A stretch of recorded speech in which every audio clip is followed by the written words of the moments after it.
Assalamualaikum warahmatullahi wabarakatuh. Salam Natani Ternak, tetap semangat dan optimis. Di channel ini bertujuan memberikan edukasi dan pengalaman di bidang pertanian dan peternakan. Tujuannya agar teman-teman yang mau terjun itu mendapatkan sedikit banyak pengetahuan atau dasar dalam bertani dan berternak. Kita akan membahas unsur-unsur apa saja yang penting dalam pakan kelinci. Jadi untuk pakan kelinci itu sekarang kan beraneka macam, ada yang cuma rumput, ada yang pakai pelet, pakai ransum, ampas tahu dicampur dimix dengan bahan lain, itu tidak masalah. Jadi itu sudah menjadi hak peternak, karena setiap peternak itu memiliki patokan terhadap ternak-ternaknya sendiri, jadi memiliki ilmu-ilmu sendiri. Makanya sebagai awal pemula itu paling tidak kita mengetahui dasar-dasar pakan untuk kelinci. Oke, kemarin kita udah bahas ini ya, yang serat, lemak, protein. Nah, jadi udah dibahas. Jadi untuk pakan kelinci itu yang perlu diingat itu serat 12-15%. Makin kecil serat makin bagus asal tidak mencretnya. Makin tinggi serat itu makin buruk kualitas pakan, walaupun pencernaan itu nyaman. Nah, untuk lemak sendiri itu 2% sampai 5% ya.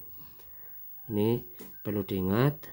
Untuk protein juga itu minimal 15% sampai 18% itu udah sangat bagus. Nah, bagaimana cara kita mencampur pakan? Misal ada bahan ini ampas tahu dengan pelet. Nah, kita asumsikan saja yang secara sederhana ya. Untuk kandungan yang real itu bisa kita lihat di Google, itu banyak sekali. Setiap pakan itu ada kandungannya, jago, polar, CGF, bungkil kedelai, bungkil sawit, koper, ampas itu ada semuanya. Jadi kita untuk hitung-hitungan itu yang sederhana saja ya, agar teman-teman itu tidak terlalu kesulitan ya. Kalau kesulitan sekarang kan udah ada aplikasi penghitungan nutrisi pakan, itu udah sangat bagus sekali malah. Jadi apa yang kita punya di daerah kita itu pakan apa, bisa kita mix atau kolaborasikan. Tujuannya sebenarnya ya untuk memenuhi kebutuhan kelinci dengan harga yang paling ekonomis.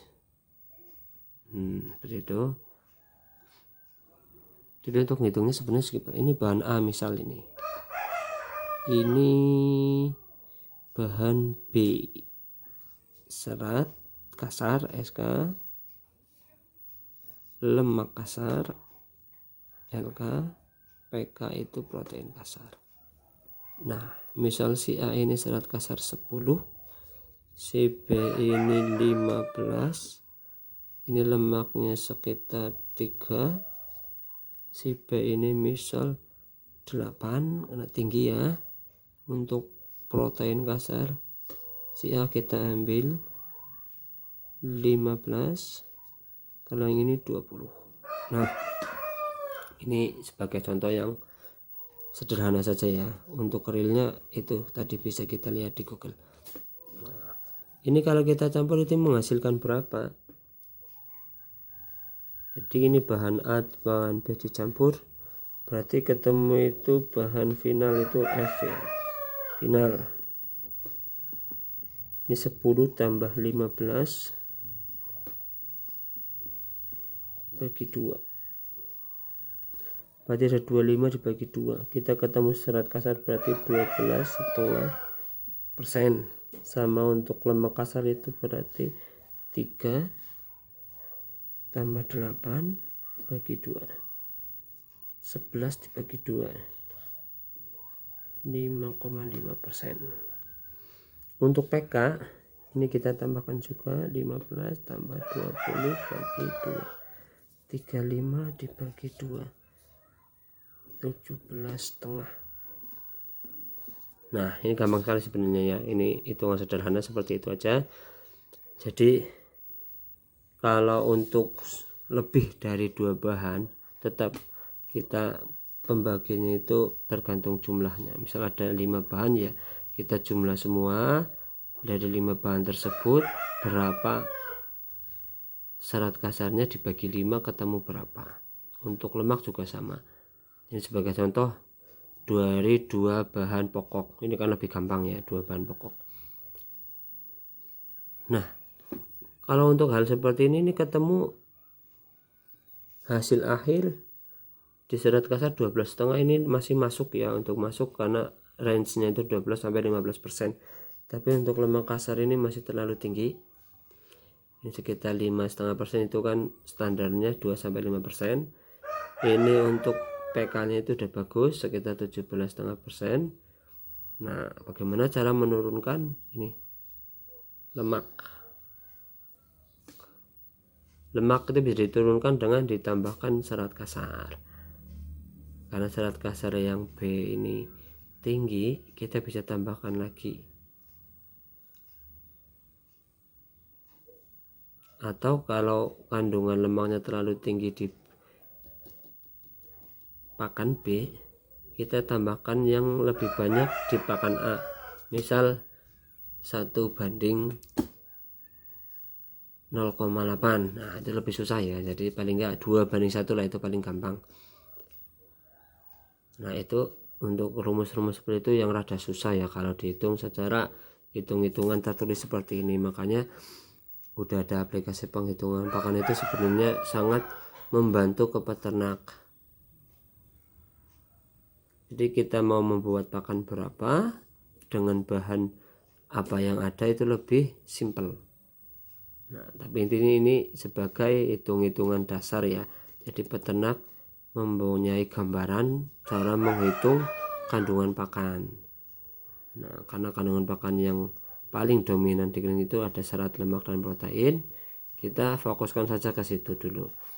Dan untuk penambahan seperti asam amino, mineral, itu bisa kita tambahkan setelah pencampuran ini, karena biasanya itu sebagai bahan-bahan tambahan saja ya. Jadi pemakaiannya juga tidak banyak. Seperti mineral pun itu 1 kilo banding 1 ton pakan. Itu untuk premix ya. Jadi untuk merek itu banyak sekali, bisa dipilih. Karena kalau misal untuk di kelinci tidak ada, bisa kita pakai premix sapi ataupun premix unggas, bisa kita aplikasikan ya. Nah, kalau untuk sekarang karena banyak asam amino, jenisnya juga vanillisin, methionine, kristin, dan lain-lain, itu bisa kita juga aplikasikan ke pakan kita. Ini tujuannya asam amino itu untuk mempercepat pertumbuhan, karena penyerapan protein lebih bagus. Asam amino ada tambahannya juga, untuk ternak lebih maksimal ya. Oke, mungkin seperti itu aja. Jadi yang perlu diingat itu penghitungan serat, lemak, dan protein. Jadi teman-teman bisa mencari sumber pakan yang ada di daerah masing-masing. Jangan terpaku dengan contoh-contoh yang di atas atau contoh-contoh di internet lain, tapi menyulitkan peternak itu sudah sangat susah. Jadi kayak lokasi sendiri paling gampang itu ya ampas tahu, di tempat saya ada, kita campurkan ke pelet. Tujuannya yaitu untuk meminimalisir biaya ternak semakin sedikit, tapi ternaknya aman, itu kan memperbesar keuntungannya. Nah, untuk pakan hijauan kita harus bisa memberikannya paling tidak malam. Jadi hijauan itu selain untuk menambah nutrisi juga untuk mengurangi stres, jadi kelinci lebih bahagia. Seperti itu aja. Kalau untuk hijauan itu jangan dicampurnya, dalam artian boleh saja sih di mix seperti ini, cuman untuk proses selanjutnya itu kan ada dicacah, dijemur, digiling, itu kan repot lagi. Jadi malah menambah beban di waktu dan biaya.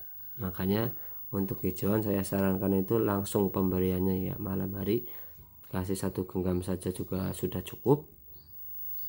Tapi kalau untuk pakan bisa hitung-hitungan yang awal seperti ini atau gunakan aplikasi di ini yang udah banyak ya. Jadi sekarang udah banyak beredar hitung-hitungan pakan pakai aplikasi, itu lebih gampang sekali. Oke, semoga untuk penjelasan kali ini peternak mempunyai gambaran dalam menentukan pakannya untuk kelinci, mau pakai pelet, mau pakai hijauan full, mau pakai mix atau racikan. itu terserah dari peternaknya. Yang penting peternak itu mempunyai gambaran kandungan pakan yang bagus untuk kelinci kita. Nanti sebenarnya intinya pakan seperti itu, kita harus konsisten ya. Oke, terima kasih. Wassalamualaikum warahmatullahi wabarakatuh. Salam petani ternak, tetap semangat dan optimis.